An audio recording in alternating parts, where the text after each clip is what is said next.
Let's dive into it. We'll start things off by taking a look at the specs. For the APU, we have the Ryzen Z1 Extreme. For memory, we have 16 gigabytes of LPDDR5X RAM at 7500 megatransfers per second. We have a 2-cell 49.2 watt-hour battery. For a display, we have an 8.8 QHD 2560 by 1600 IPS display. It's capable of 500 nits of brightness, it's a 16 by 10 aspect ratio, and it runs at 60 Hz or 144 Hz. For storage, we have a PCIe Gen 4 slot. It has an NVMe M.2 that's a 2242 size, and you can get that in either 512 or 1 terabyte. Or if you purchase from Micro Center, you can get up to 2 terabytes. For audio, we have 2 top-facing speakers that are at 2 watts. We also have a built-in microphone. For connectivity, we have Wi-Fi 6E and Bluetooth 5.1. We'll start off our physical overview by taking a look at the top of the device. So we have our volume buttons at the top left, along with one of the top-facing speakers.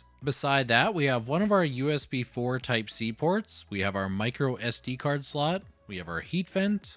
Then we have our 3.5mm headphone jack, our power button, and behind that we have the second top-facing speaker. Taking a look at the bottom of the device, we have our second USB 4 Type-C port, and that's pretty much it. Taking a look at the overall device, you can see that it's quite large. My hands are about medium size, but it does fit well. It's got a little bit of heft to it. The joysticks are fairly tight and large motion. The bumpers and triggers are pretty nice. They have a good feel to them, nothing to really complain about there. The trackpad is functional for Windows. I wouldn't really use it in gaming, but it's pretty good for just navigating around the menus. D-pad feels a little bit strange, it's a little bit clicky. Seems to be using switches instead of a membrane. This button in the top left is the Legion L button, and the one on the right is Legion R. You would think that those would be start and select, but those are actually in the bottom left corner here. I kind of wish that back and start and the Legion buttons were actually swapped around. The volume buttons feel good, they're nice and clicky, and looking at the thickness of the middle part of the device, it's not super thick. Looking at the back of the device, there's buttons on the back of the controllers, which is kind of nice. They're a little bit awkwardly placed on the right side, but this is due to FPS mode, as you'll later discover. The rear buttons themselves are actually pretty clicky. And lastly, the scroll wheel works pretty well. I have no complaints about it. One of the things that I really like about this device is its kickstand. It's really wide and it's very sturdy, like it's made out of metal and it's got a very big range of motion. On other devices, the kickstands can feel a little bit flimsy, like the Nintendo Switch. I'm always worried about breaking that one. But this one's definitely sturdy. I've never really worried about breaking it. One other thing that I appreciate about the device is actually the grips feel pretty nice. Like they're nice and big. They kind of remind me of the Steam Deck. And being able to get a good grip on it somehow makes the device not quite feel as heavy. It's kind of weird. Overall though, I did find the device to be fairly comfortable for myself. Keep in mind though, if you have small hands, it may not be as comfortable. Speaking of the size of the device, let's actually take a look at how it compares with a number of other devices. Some of them are comically small.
Let's do a quick overview of the controllers. So to take them off, there's two buttons at the back. You just need to press them in and then apply pressure downward. So I like to use my thumb at the bottom and my middle finger at the top. It's going to take probably more pressure than you expect, but once you get used to it, it's not so bad. And then when you're putting it back in, you need to make sure that it's lined up straight, otherwise it won't fully click in. As long as you make sure that it's lined up, it should go in fairly smoothly. If it's not going in, make sure that you don't force it because you're probably going to end up breaking something. One thing that I will say is that the controllers are fairly tight. I don't have to worry about any kind of wobble, like they seem like they're pretty solid. And quickly, we'll take a look at the controllers besides some other controllers that are similar, like the One X Player 2 and the Nintendo Switch. Holding them beside the One X Player 2 control, you can see that they're pretty well the same, but they definitely dwarf the Nintendo Switch. The connectors look a little bit more similar to the One X Player 2, but quite a bit smaller. One thing that I like about the One X Player 2 as well as the Nintendo Switch is that they both come with grips that you can actually attach the Joy-Con or controller to. In the case of the One X Player 2 though, it does not operate independently of that grip. You have to have it plugged into the grip if you're not attached to the console. Thankfully, the community has worked pretty quickly to make some 3D printed ones that you could just click your controllers onto. And I'm sure Lenovo is probably looking into it. Maybe they'll have something that they release as well, because it would be a nice option. During my testing, I came across an issue that I've heard people talk about in the community, and Starfield is an example here. You can see how much I have to move the joystick before it actually turns. And unfortunately, in this game, there isn't actually an option to really change the inner dead zone. Like if we go to the control settings here, there's just nothing to fix. I noticed this same issue when I was playing Halo, but that one has a setting where you can adjust the inner dead zone, and I just turned it down to 0.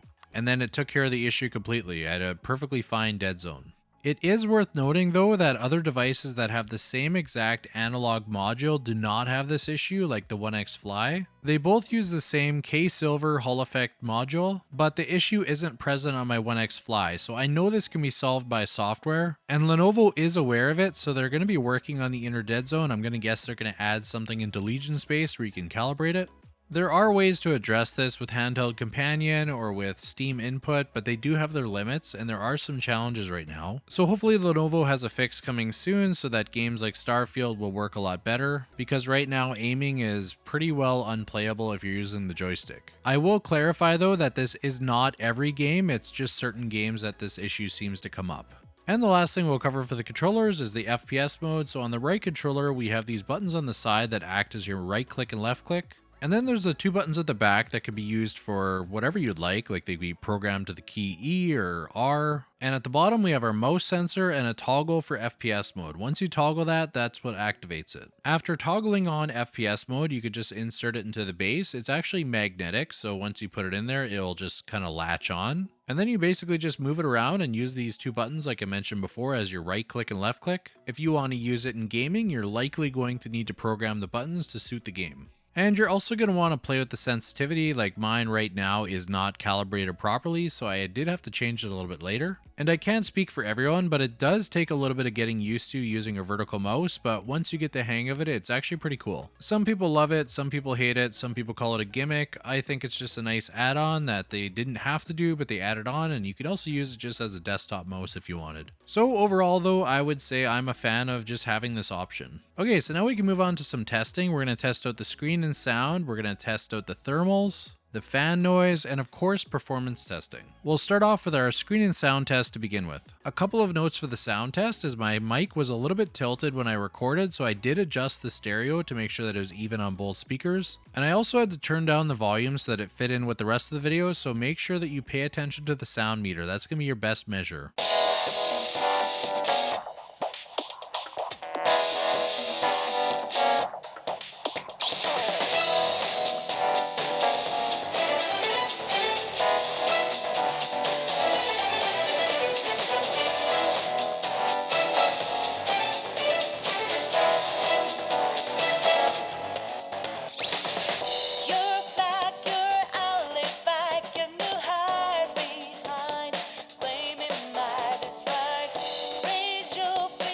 The screen is incredibly vibrant. I like to use the Persona 5 intro because it is quite colorful. It's hard to really relay the audio, but it is definitely quieter than some other devices. Like you saw that it was around the mid to low 80s. Where on the ROG Ally, it's in the mid 90s, and for the One X Fly, it actually goes up to about 100 decibels. The screen is really nice, but I have to say that the speakers are probably the device's weakest point. I wanted to include a test for the fan noise. People often ask this and it's really hard to quantify. The best thing I could do is to use a sound meter and to adjust the clips all equally so they're all lowered by the same amount. I've tested maximum fan speed, I've tested 30 watt custom with the default fan, performance, balance, and quiet. Alright, so let's move over to the fan tests.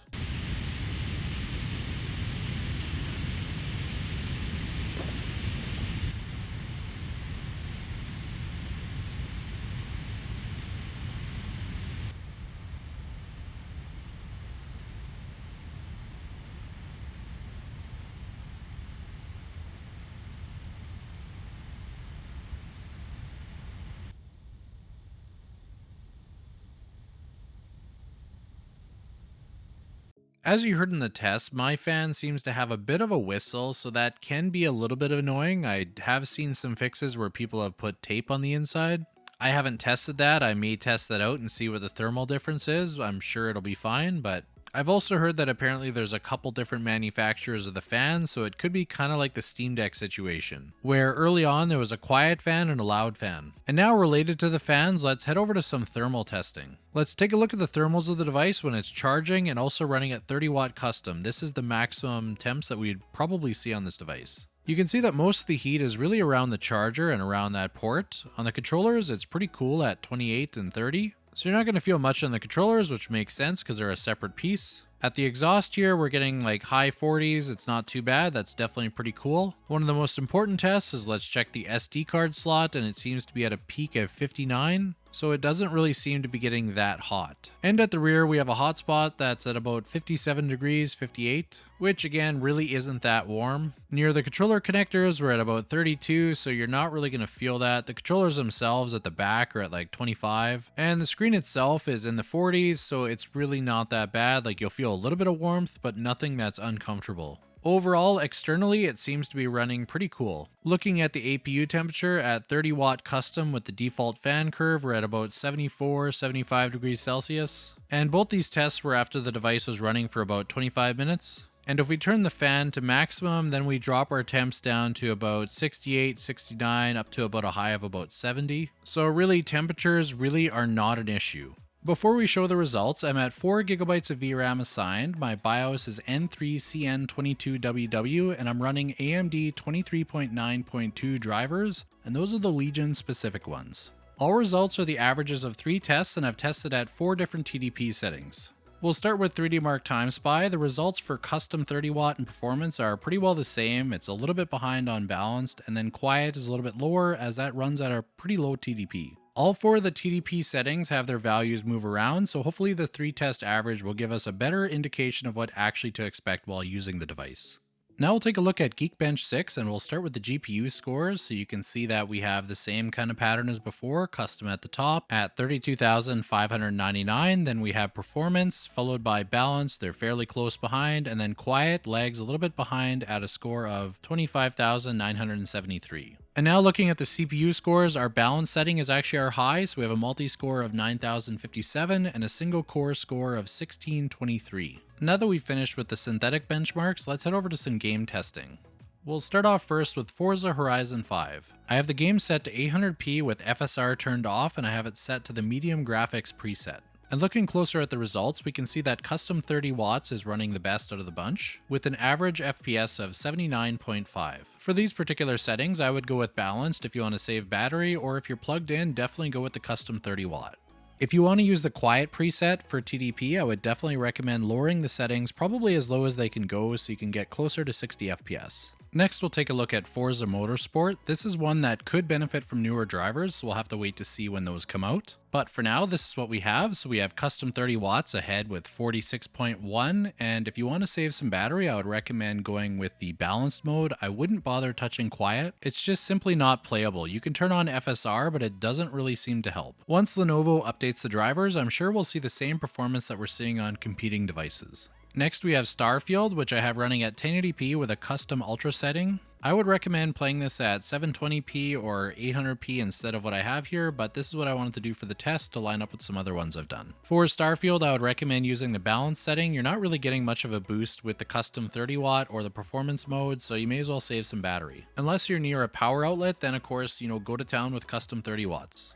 For Cyberpunk, we have some pretty decent performance at 800p with FSR set to ultra performance on the lowest settings. If you're running the same graphic settings that I have here, I would recommend locking to 60 FPS and you should have a pretty good experience regardless of custom, performance, or balanced. If you're going to play on quiet, then you might want to target 30 FPS. If you are playing plugged in, I would recommend going with custom 30 watt and maybe raising the resolution to 1200p. That should give a bit of a cleaner image. Next up is God of War, and once again we follow the same trend here, custom 30 at the highest with 75.3 average, performance just slightly behind at 72.3 and balanced at 65.4. All three of those options are very playable. And this is at 800p with low settings, FSR set to ultra performance. You could probably take that to performance if you want a bit of a cleaner image. And our last game is Shadow of the Tomb Raider at 800p with the highest graphic settings. We have 55.2 frames per second on custom, 53.7 on performance, and 45.7 on balanced. Quiet, I wouldn't bother with because we're only getting 27 frames per second. If you're playing at this setting, I would recommend turning it down from highest down to maybe medium, and you can probably get a pretty solid 60 FPS. But for today's test, I just really wanted to push it as hard as I could. So that's a bit of a snapshot of the performance. We're going to get improvements as we get new BIOS, we get new AMD drivers, and as Legion space gets improved over time. I do plan to do a video in the near future versus the ROG Ally and the One X Fly. Now we'll take a look at the Legion Space software. To enter, just press the top left button called Legion L. The Legion Space software seems to integrate a few things into one, like you can download your game stores directly from here. What it does when you click download is it just takes you to the website of that store where you can download it from there. So basically it's a shortcut. There's also an integrated store from gamesplanet.com. Now I haven't really checked it out too much, but there is some sales here, so it's there. Check it out if you're interested. I tend to buy most of my games on Steam, GOG Galaxy, or Epic. There's also a library tab where it's supposed to populate your games. I've noticed it doesn't seem to pull my Steam games into the library. It pulls my Xbox games, but the Steam ones aren't auto-populating. Now, I haven't really dug into this, so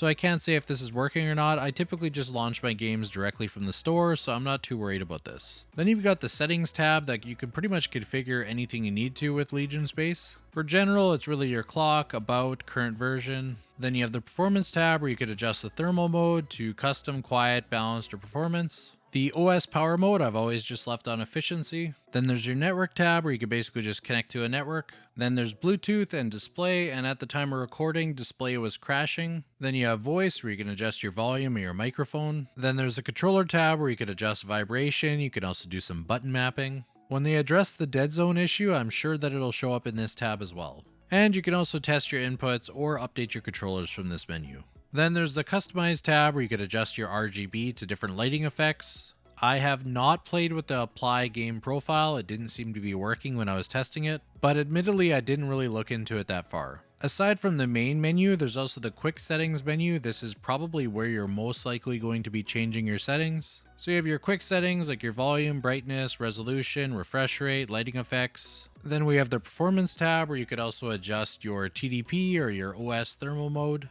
There's a built-in frame monitor. I typically make my own with Afterburner. And then you can also adjust your fan speed if you want to just have the maximum fan speed the whole time. If you find yourself bumping the touchpad accidentally, you can actually just turn it off from this menu as well. So I would say Legion Space shows promise. There's still work to be done. I do find that it crashes on occasion. And of course, when they adjust the dead zone issue, I'm sure it's going to come through a Legion Space update.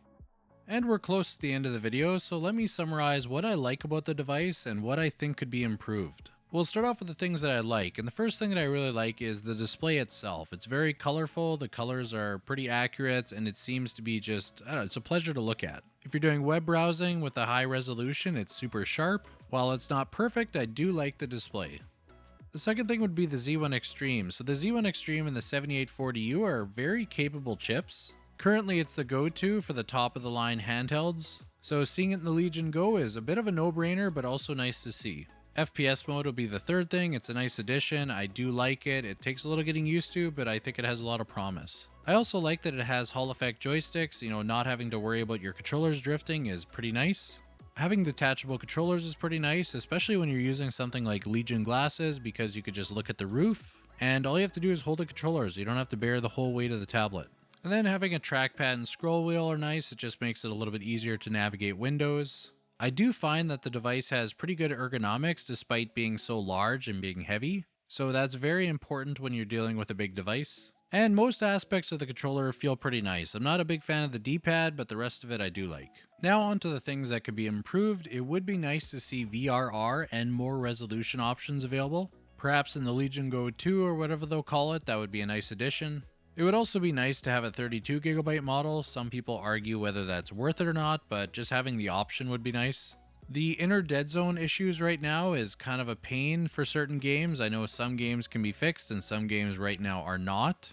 So as it stands currently, that is something that can be improved. Another thing that would be kind of nice is a grip for the controllers, something that they could just latch onto and hold them together. Community members have made these for 3D printers, but it would be nice to have something official just included along. And then there's Legion Space. It's a little bit buggy still. It's gotten better already since launch, but it would be nice to see it continue to improve. And something that can be a little bit challenging at times is it is a little bit heavy, so holding it in certain positions is not very comfortable. Overall though, I do really like the device. I would say it's currently in my top 3. I definitely see that the device has a lot of promise, and I think with software updates, it's only going to keep getting better as time goes on. So to answer the question of whether I'll be returning my Legion GO, which seems to be the question that's popping up everywhere, no, I will not. I'll be keeping my personal unit, and I'll probably use the one that was sent for review for more testing. And that's pretty much going to wrap it up for this video. I've tried a few new things in this video, so give me some feedback on that if you don't mind. Do you want to see more thermal tests or different things? What else would you like to see included in these reviews in the future? Let's talk about it in the comments. And for those that made it all the way to the end, I hope you enjoyed this video and thank you for watching.